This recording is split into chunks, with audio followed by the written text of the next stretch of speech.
Ngibingelele kuzo zonke iy'ndawo nendawo lapho kuthe khona kufinde khona le video ngiyabingelela. Gama lami nginguSithembiso Ngwakanhlosi. Ezemidlalo engikuphathele zona zithi uzoqhubeka namhlanje ziwumhla ka-26 September. Umdlalo obuphakathi kwe-Golden Arrows neMagesi FC. Lo mdlalo umiswe ngokuhamba kukagesi izolo ziwumhla ka-25 eMpumalanga Stadium.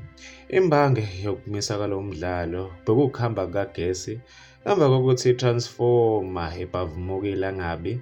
Nhlanhla leyo wembukela akekho olimalile. Kanti lo mdlalo umiswe ngomzuzu kwa-86 minutes.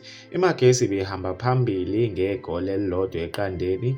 Leli goli elishawe nguMakhuba ngomzuzu ka-79. Lo mdlalo uzoqedelwa khona eMpumalanga Stadium namhlanje ngo-12 emini. Bekuzona kabeleze ngikuphathele zona kuleli hora. Bekuvo lakho kwe-comment section. Ngizokubona kwenye video elandelayo. Sale kahle.